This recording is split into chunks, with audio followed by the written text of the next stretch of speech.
Кошка усыновила осиротевшего тигренка. Но спустя годы произошло нечто ужасное. Дорогие зрители, прежде чем мы продолжим, напишите в комментариях, где вы находитесь. Нам правда интересно узнать, из какого вы города. Приятного просмотра. Михаил жил в небольшом поселке и часто ездил в карпатские леса, где ставил палатку и жил по несколько дней среди дикой природы. Кемпинг был для него не только развлечением, но и возможностью провести некоторое время в одиночестве. Он расслаблялся и восстанавливался после напряженной работы в поселке. Но однажды произошло нечто, что навсегда изменило его жизнь. Когда он сидел перед своей палаткой, разжигая небольшой костер, Михаил услышал шум. Это был какой-то скулящий, пронзительный, стонущий звук. Мужчина провел много времени в этих лесах, но никогда прежде не слышал ничего подобного. Михаил встал и медленно пошел в том направлении, откуда, как он предполагал, исходил плач. Определить источник звука было сложно, потому что деревья глушили его. Но, наконец, Михаил увидел то, что заставило его сильно удивиться. Перед ним лежали 2 крошечных тигренка.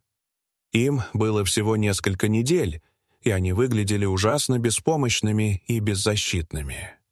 Первой мыслью Михаила было взять их на руки и отвезти в безопасное место. Но он знал, что где-то должна быть их мать. Может быть, она пошла за едой, а может быть, была рядом и внимательно следила за Михаилом. Так или иначе, мужчина решил оставить детенышей там, где они были, чтобы избежать опасности быть атакованным тигрицей. Однако через несколько дней стало совершенно ясно, что малышей никто не ищет.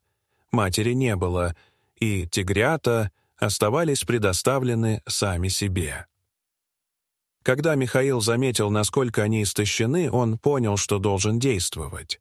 Поэтому он упаковал свое походное снаряжение и подобрал 2 плачущих тигрят. Когда Михаил вернулся домой, его встретила его кошка-принцесса. Она была красивая маленькая кошка, которая уже несколько раз приносила котят. Михаил любил принцессу всем сердцем.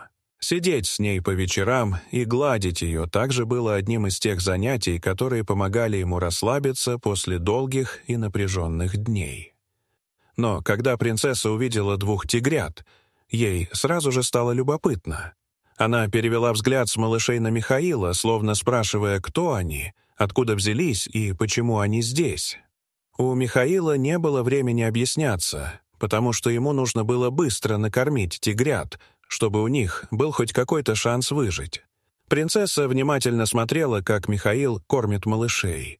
И в этот момент кошка сделала что-то удивительное. Она подошла к тигрятам и начала нежно с ними играть. Хотя малыши были почти такого же размера, как и она сама, принцесса знала, что о них нужно позаботиться. Как будто у нее сработал материнский инстинкт, и она взяла на себя роль матери. В течение следующих недель тигрята стали сильнее и здоровее. Они набрали вес, у них появилось больше энергии. Принцесса заботилась о них, а тигрята следовали за ней, словно смирившись с ролью котят. Она вылизывала их и подбадривала. Со временем тигры стали расти. Они становились все больше и сильнее, чем принцесса, и все же она продолжала относиться к ним так, как будто они были ее собственными маленькими котятами. Если они во время игр становились слишком грубыми, кошка тут же вмешивалась и разнимала их. Михаил не переставал ухмыляться, когда видел, как его крохотная кошечка доминирует над 2 огромными тиграми, полностью командуя ими.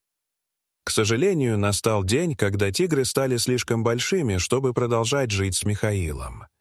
Они росли с каждым днем и все чаще портили вещи в доме. Кроме того, кормление животных стоило Михаилу целое состояние. Поэтому он решил отвезти их в местный заповедник и попросить позаботиться о них. С этого момента Михаил почувствовал сильную печаль. Особенно, когда он увидел грустное выражение лица своей кошки, когда тигрята уезжали. К счастью, заповедник был рад принять тигров. Недавно там построили красивый большой новый вольер, где тигры могли бегать и играть в условиях, очень похожих на их естественную среду. Попрощавшись, Михаил оставил тигров в профессиональных руках сотрудников заповедника. С того дня он больше не возвращался туда. Но спустя годы принцесса заболела. Она состарилась, и ее тело больше не могло бороться с болезнями. Михаил отвез ее к ветеринару, который сказал ему, что лучше ее усыпить. Михаил с сожалением согласился, но сначала он хотел сделать еще кое-что. Он хотел подарить принцессе последнее удовольствие и поэтому отправился в заповедник. Он посадил кошку в переноску и направился к вольеру с тиграми.